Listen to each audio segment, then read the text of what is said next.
Hey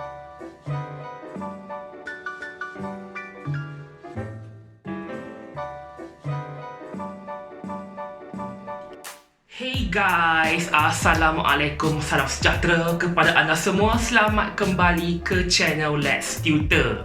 Seperti yang anda boleh lihat dalam tajuk video kali ini, kita akan sambung pembelajaran kita dalam subjek Biologi tingkatan 4 dengan subtopik 4.3 iaitu protein dan juga 4.4 iaitu lipid.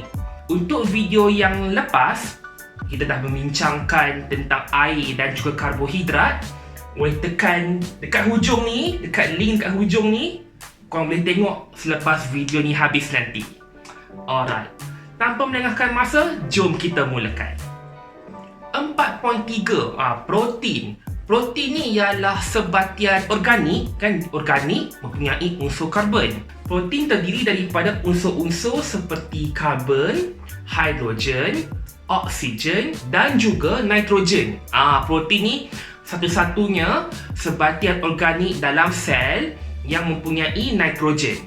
Dan kebanyakan protein juga mempunyai unsur seperti sulfur dan juga fosforus. Dalam video yang lepas kita dah cakap, protein ialah salah satu makromolekul organik yang polimer. Jadi, polimer protein kita panggil sebagai polipeptida, polipeptide.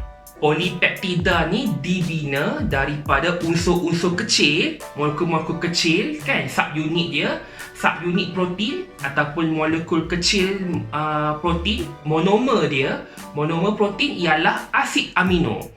Dalam suatu rantai polipeptida terdapat antara 50 hingga beribu-ribu asid amino. Asid amino tu ialah monomer untuk protein.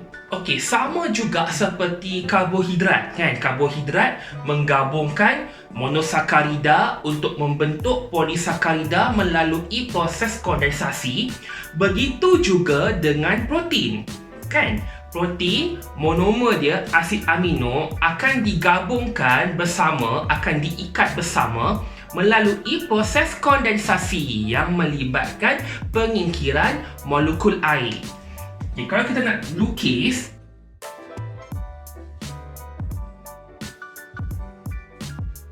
ini kalau kita nak lukis lah, kalau kita nak lukis dalam bentuk molekul gabungan asid amino dan juga persamaan ayat kalau ditanya dalam soalan lah.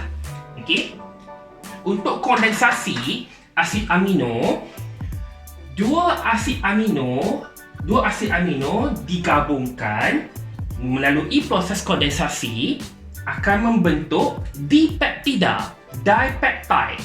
Dipeptida dalam English kita panggil dipeptide dan juga satu molekul air.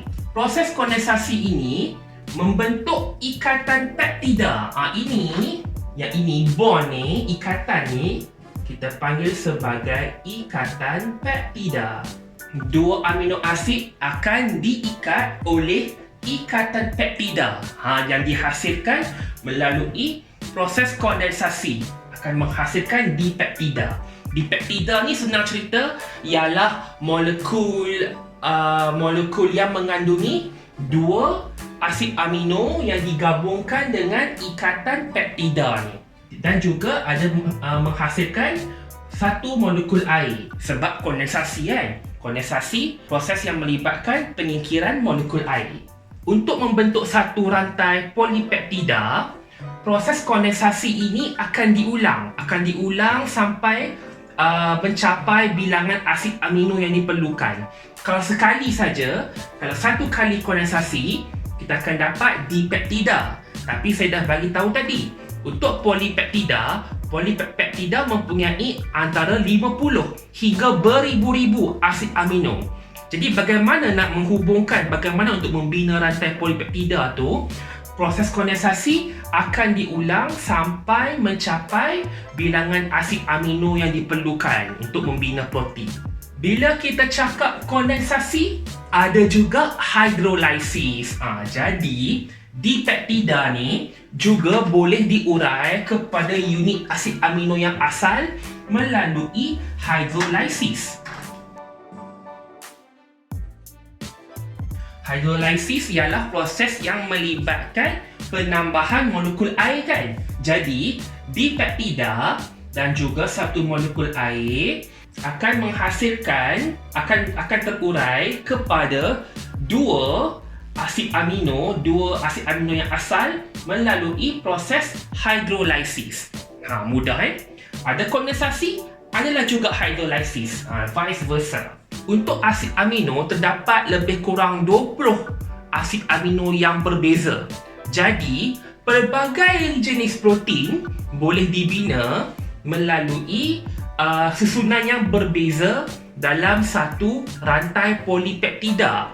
Dia ada 20 jenis. Jadi kita boleh susun. Nak ambil yang mana satu dulu susunan yang berbeza akan menghasilkan protein yang berbeza.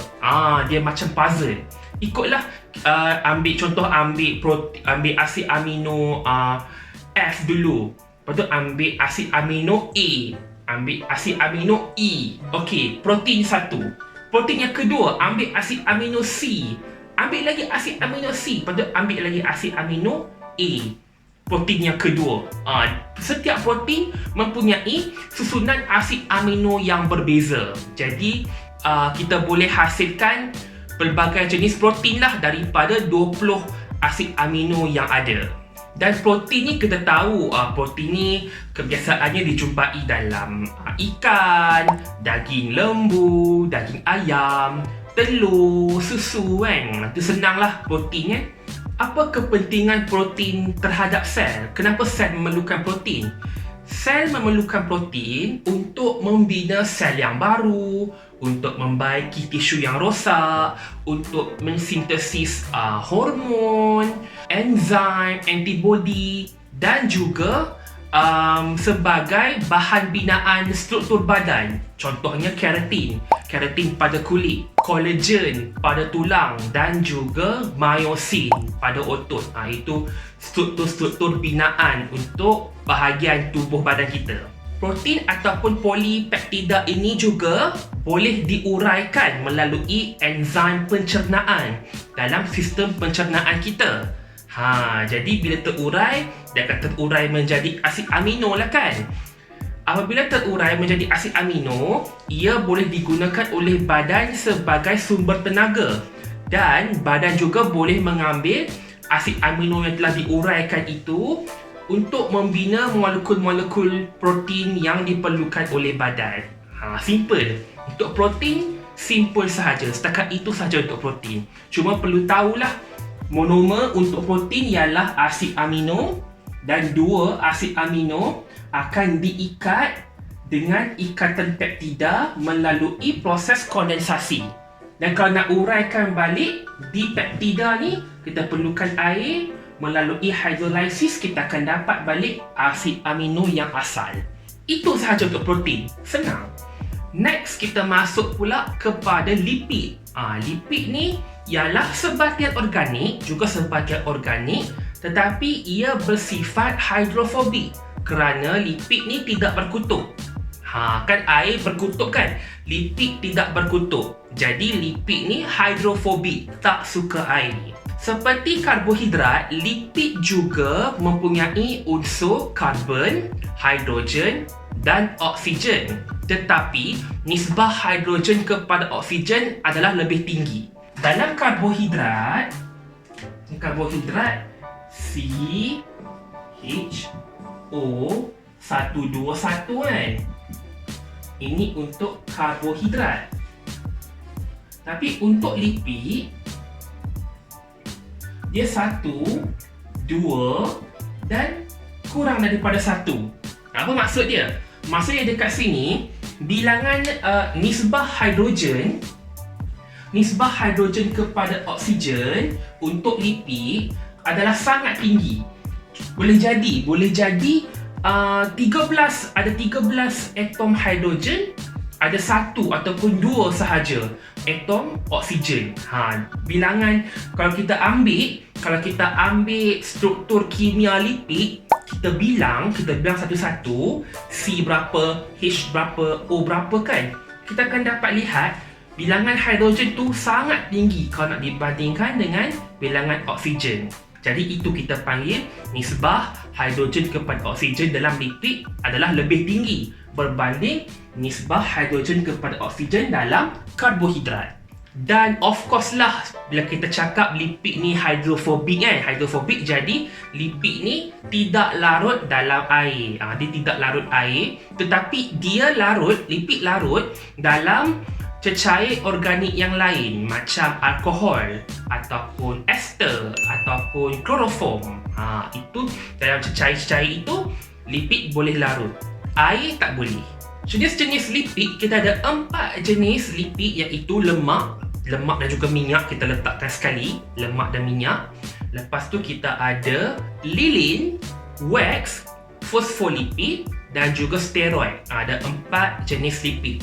Kita masuk dulu yang pertama, iaitu lemak. Lemak dan juga minyak.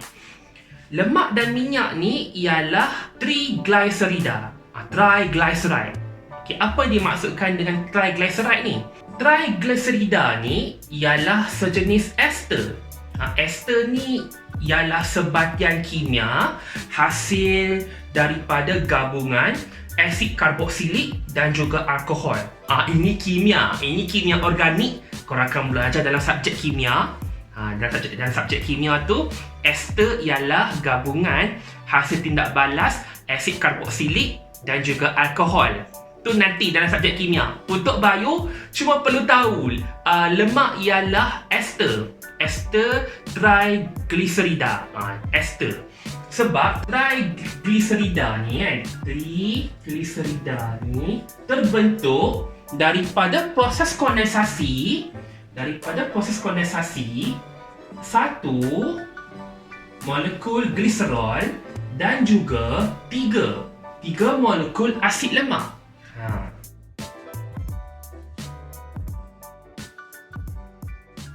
Alright, triglycerida ni dibentuk daripada satu molekul gliserol. Gliserol ni ialah sejenis alkohol dan juga 3 molekul asid lemak.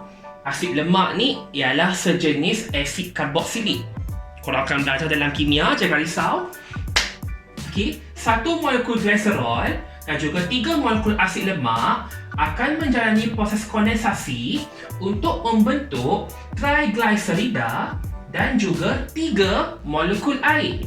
Daripada nama, kau tak ingat kan, kau susah ingat kan berapa molekul lemak, berapa molekul gliserol kan? Cara mudah, kita ingat aja nama dia, triglycerida. Triglycerida ni tri ni bermaksud 3 molekul asid lemak. Glicerida 1, jadi 1 gliserol. Kita ingat aja nama dia, triglycerida ni, sebabkan ada 3 molekul asid lemak dan juga 1 molekul gliserol. Proses kondensasi ini akan membentuk 3 molekul air. Bukan 1 tetapi 3. Kenapa 3? Kenapa 3? Sebab gliserol ni ialah sejenis alkohol yang mempunyai 3 kumpulan hidroksil. Dia ada OH. Okey, dia ada OH dekat hujung ni. Hidroksil, ni kumpulan hidroksil. Hidroksil tu ialah OH. 3 kumpulan hidroksil ini akan disingkirkan untuk membentuk 3 molekul air.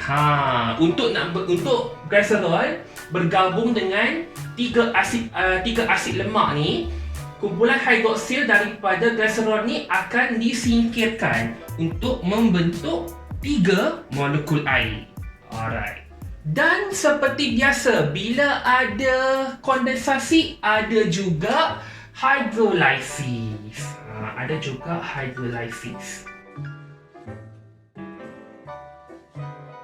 Jadi, triglycerida ini boleh diuraikan semula kepada unit dia, iaitu 1 molekul gliserol dan juga 3 asid lemak ni melalui proses hydrolysis yang menambahkan 3 molekul air.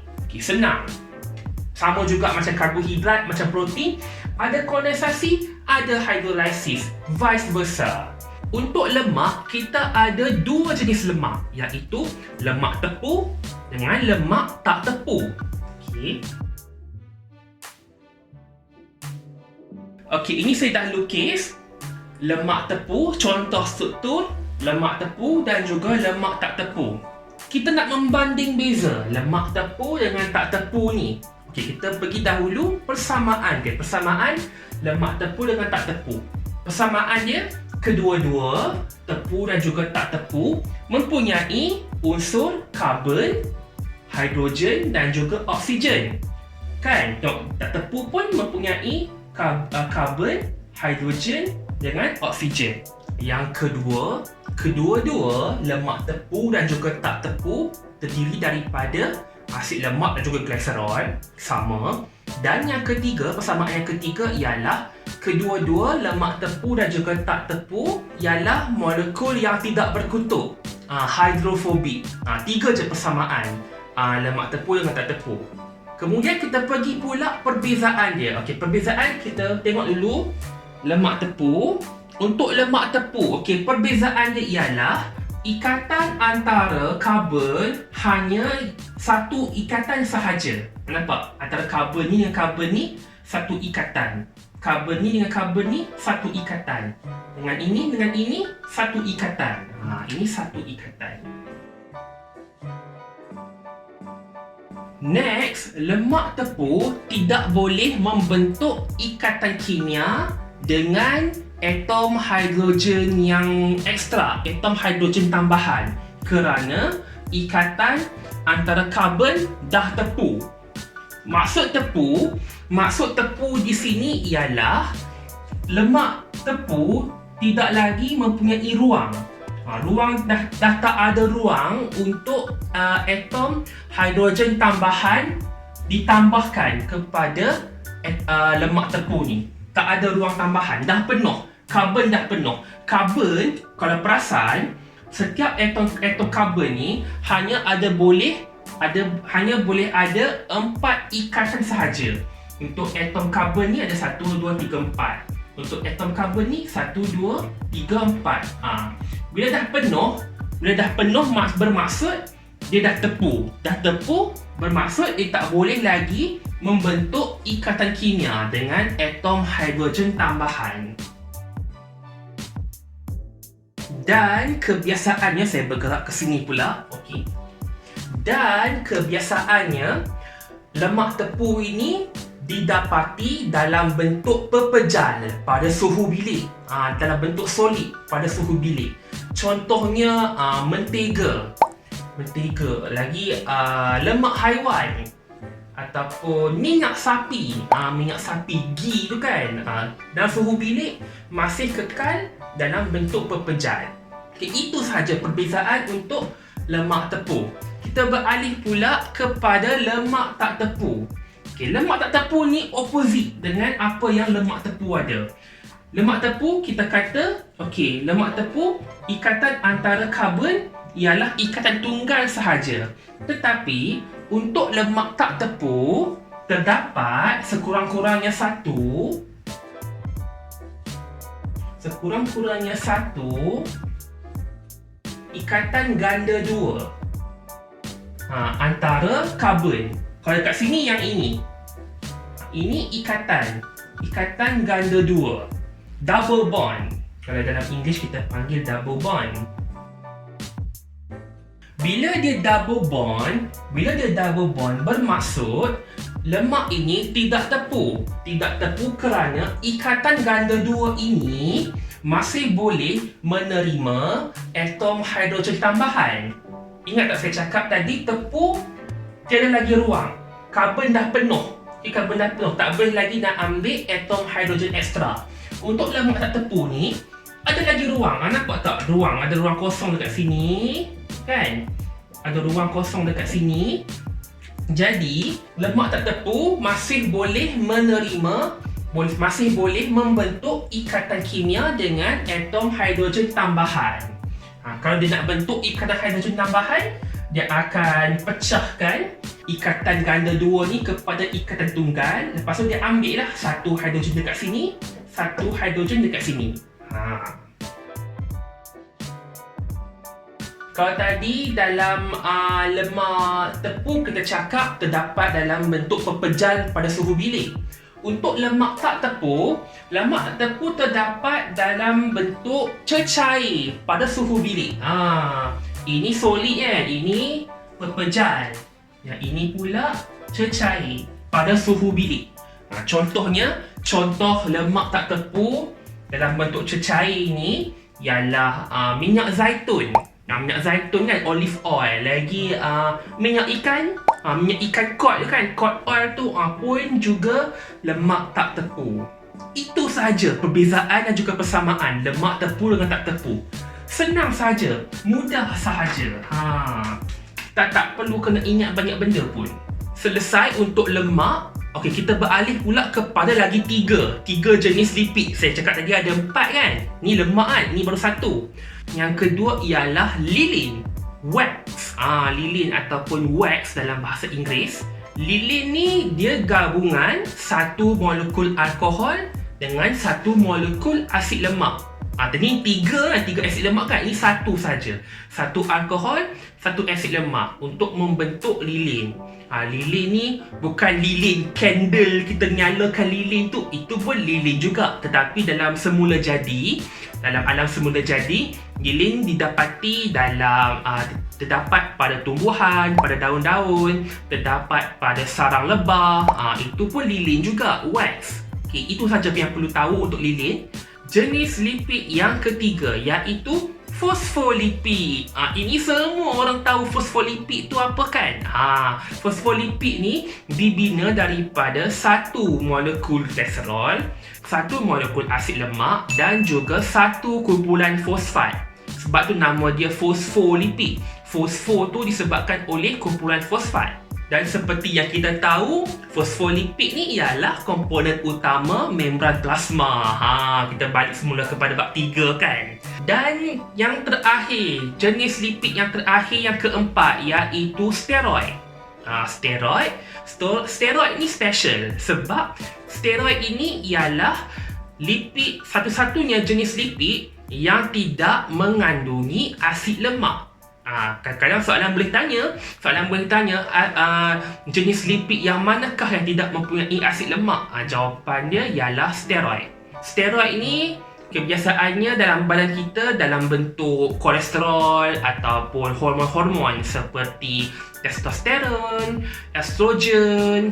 Itu hormon-hormon dan juga kolesterol itu ialah sejenis lipid yang kita panggil sebagai steroid. Apa kepentingan lipid ni? Apa kepentingan lipid kepada sel? Apa kepentingan dia? Kepentingan lipid kepada sel, kita go through satu demi satu jenis-jenis lipid. Yang pertama, lemak. Apa kepentingan lemak kepada sel?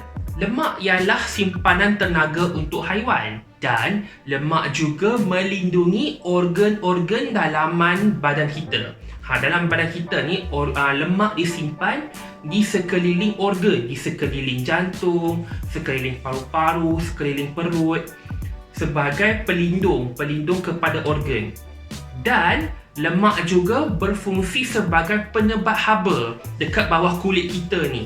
Sebab itu kalau kita compare orang yang berbadan besar dengan orang yang keding, kalau kita letakkan dua-dua tu ke dalam kawasan yang sejuk, selalunya orang yang berbadan besar itu lebih mudah tahan sejuk.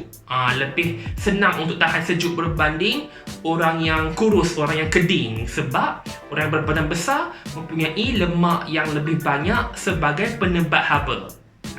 Itu kalau lemak. Yang kedua, lilin, wax. Macam saya cakap tadi, lilin terkandung dalam terdapat pada daun. Dia terkandung dalam cuticle, kita panggil sebagai cuticle daun ni. Cuticle daun melapisi permukaan epidermis daun. Dia melapisi permukaan epidermis daun. Sebab itu kalau kita ambil daun kan, kita halakan dekat cahaya, kita akan nampak macam berkilat-kilat kan daun tu. Itu disebabkan oleh cuticle yang mengandungi lilin. Dalam manusia pun, manusia juga menghasilkan lilin. Manusia pun menghasilkan lilin melalui sebum. Sebum iaitu sejenis macam cecair ataupun minyak yang dihasilkan oleh pora-pora kulit kita ni. Dalam sebum ada lilin, dalam sebum ada wax. Jenis lipid yang ketiga iaitu fosfolipid. Selain daripada menjadi komponen utama membran plasma, fosfolipid ini juga ialah komponen untuk glycolipid. Ingat tak glycolipid kan? Glycolipid ialah molekul fosfolipid yang mempunyai satu rantai karbohidrat. Itu ialah glycolipid. Apa fungsi glycolipid ni kalau kita ingat balik? Glycolipid ni ialah untuk menstabilkan struktur sel dan juga berfungsi untuk pengecaman antara sel. Kena ingat baliklah fungsi glycolipid dalam bab 3 tu. Yang terakhir sekali, yang keempat, iaitu steroid. Steroid, apa kepentingan steroid? Macam saya cakap tadi, kolesterol. Kolesterol itu, kalau kita ingat dalam bab 3, kolesterol itu terkandung dalam membran plasma kan? Untuk menstabilkan struktur membran plasma. Dan juga steroid ini wujud dalam bentuk hormon-hormon seperti testosteron, estrogen dan sebagainya untuk kawal atur fungsi dalaman badan kita. Itu sahaja untuk video kali ini. Kita dah membincangkan dua sebatian organik dalam sel, iaitu protein dan juga lipid. Senang sahaja, tak perlu kena ingat banyak benda pun kan. Berbanding karbohidrat tu lagi banyak saya rasa. Protein dengan lipid ni lebih mudah lah. Seperti biasa, saya tinggalkan link dalam description box di bawah untuk soalan latihan kefahaman untuk subtopik ini 4.3 dan juga 4.4. Untuk video-video yang lebih menarik daripada channel ini, boleh klik di sini. Kepada yang belum subscribe, subscribe dengan klik di sebelah sini. Okey, kita jumpa lagi dalam video yang akan datang. Terima kasih kerana menonton. Bye-bye. Assalamualaikum.